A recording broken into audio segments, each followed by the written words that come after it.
I'm getting back to Yu-Gi-Oh too. Happy New Year everyone!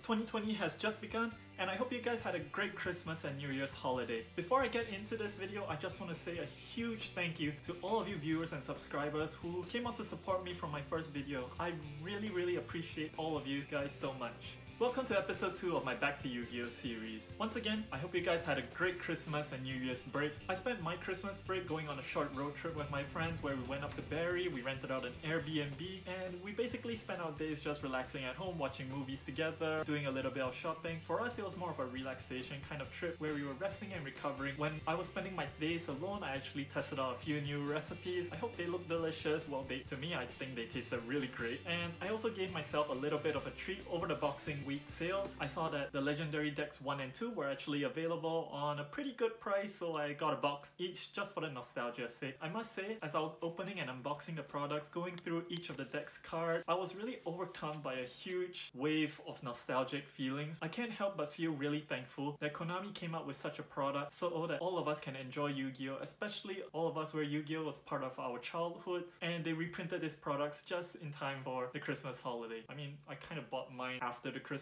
holiday, but you know, in all holiday spirit. A quick recap from last episode was that we made a basic heroes deck, but we didn't manage to win any matches in our local tournament. The deck lacked a decisive win condition, and it was very prone to board breaking combos by our opponent. So in this week's episode, we're gonna be working on that current heroes deck to try to push it a level further. I got some advice from the previous heroes deck player in the tournament, and he encouraged me to add in some Destiny heroes to the deck, and that's exactly what I'm gonna do. So I decided to get a box of Duelist Saga since it was on discount, and I managed to pull out a couple of Honest Neos from the box, but more importantly, I was fairly happy that I managed to pull 3 Blue Eyes White Dragon and 2 Solemn Warnings, as well as a Dark Arm Dragon from the box. Again, this is part of the nostalgic factor, and I was fairly happy with the purchase of the box. I'll probably be uploading the full unboxing video of the Duelist Saga box in the near future. So unfortunately, we couldn't pull out a Blackluster Soldier Envoy at the beginning, and which was supposed to be the big money card of the Duelist Saga, but I guess we take what we can get. We got 3 Blue Eyes White Dragon. I'll be using one of the Honest Neos that I pulled from the Duelist Saga, and I'll be adding in a copy of Dynatech, Celestial, and Plasma. I also received 3 copies of Cross Crusader, which I ordered from the singles, and I'll be adding 2 of those in my extra deck and just throwing the 3rd into the side for now. I also ordered an extra Vision Hero Ferris as well as a Stratos, so now we will be playing a full 3 copies of them each. Now for our side deck. I realized that I needed some sort of game plan. So for starters, I'm going to use Mind Control since we experienced some moderate success in the previous round with Nibiru and we just couldn't continue on the combo. I'll also be adding some generic Link monsters from Duel Devastators, so I'll be throwing in a Link 2 and a Link 3 Gaia Saber Knight, and it's just used as a combo with Mind Control, and hopefully that will come in useful. I'm also looking for a couple of Super Poly targets, and I'm considering getting Mud Dragon. Anyway, for our side deck, I also added in a Vision Hero Gravados, so maybe he'll come in useful. I feel that my side deck is actually a little bit messy, but I'm just gonna go with it for now and see where it gets along, and hopefully we'll get a better idea of how we're doing in the tournament. My current strategy will be to go down for a beatdown in the first match and side out all of the cards put in the Mind Control in the expectations of a Nibiru. Not the best plan possible, but it's just what I'll go with now. Now it's time to take the deck down to the locals and see how we do.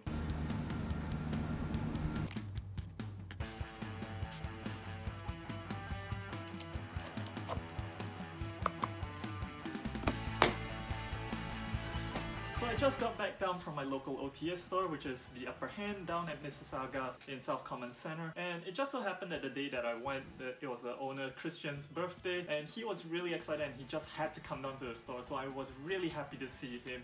So a big happy birthday to you, Christian. Because it was his birthday, the atmosphere was a lot more lively. Everybody was generally having a great time. Anyway, our performance on this tournament, we actually fared much better than the first tournament. We were totally wrecked, like every single match we lost. This time, we actually managed to take a few games. Our first duel was up against an Unchained deck, and our first match almost took up all the time on the clock. It went on for almost 40 minutes and it was really dragging it. It was because our opponent was able to constantly maintain his board because of the Unchained monsters. Every time you destroy one, it manages to special summon another card. It was really taking its toll on us after a long time. Eventually he managed to take our first match by using Super Poly on 2 of my hero monsters to pull out Starving Venom Fusion Dragon. So that didn't really end off too well, but it took up a lot of time.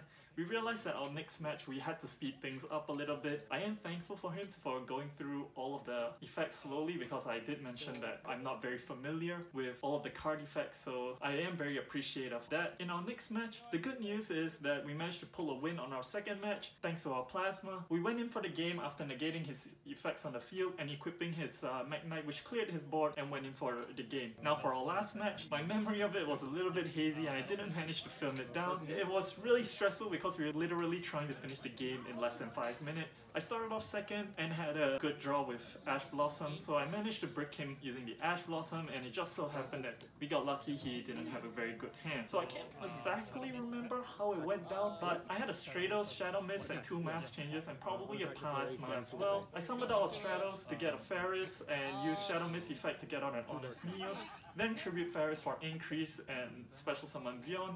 We dropped Malicious into the vein so we could special summon him back out. Then we tribute Increase, Vion, and Malicious once it's back out onto the field to get Plasma out, break his board, and went in for game with 2 mass changes and an Honest Neos. Honestly, I felt the last match I was really lucky that I had a good draw and he had a poor draw. So that allowed us to take our first game.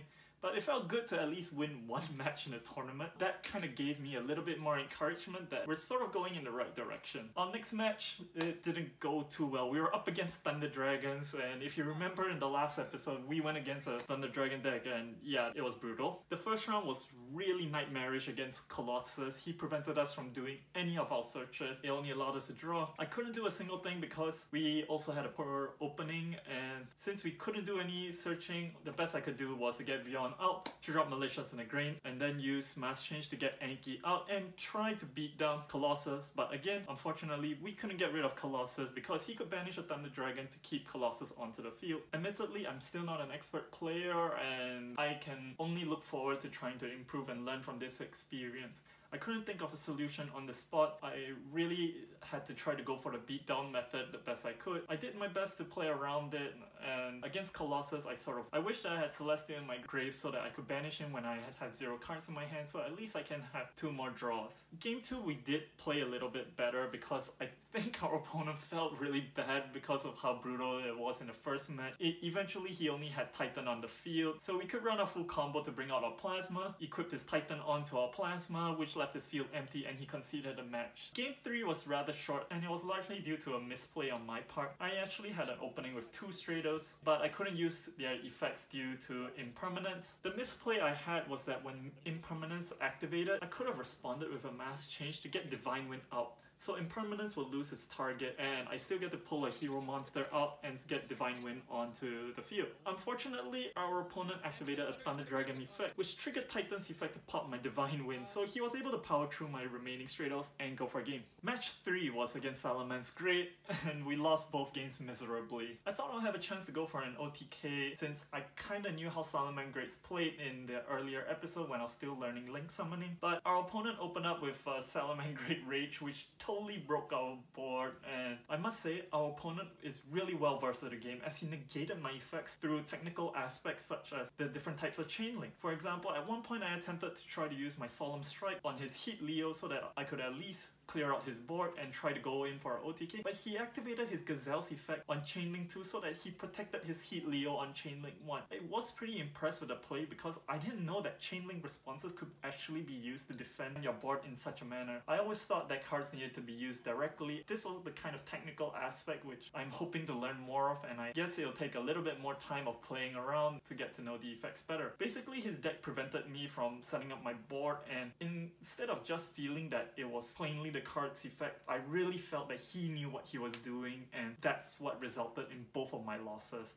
So our OTS 12 pack, we only managed to pull a Salaman Great Rage. It wasn't anything terrific. Hopefully we do better next time. Overall, I feel better that we could win a couple of matches. So we weren't completely torn apart like the first tournament, but at the same time I felt like there were still a lot more misplays going on. One key aspect which I realized was that I wasn't activating Increase's effect every time I took battle damage. It sort of just slips my mind, and even though it may or may not have affected the game that much, but that's something that I need to improve improve on. I feel that my opponents after the games, they actually kind of came up to me and told me that, hey, I needed to activate increases effects. So I am appreciative of them trying to come up to me and let me know how the strategies goes. Another aspect which I felt that we could have improved on was our side deck. I didn't manage to use any of my side deck even after subbing in the cards. So I think I'm not building the side deck properly, and I realized that the way I built my side deck was up to 2 cards and I really wasn't drawing them when I needed them. For the next episode, I believe I'll be thinking about how to improve my side deck better and see how we can respond in match 2 better. I got some recommendations on adding in a Dusted Gold and Malicious Bane with the Dark Calling combo, but they are still a little bit pricey to me, so I'm a little bit iffy on getting them right now, especially with Elemental Hero Liquid Man and Sunriser support cards coming up.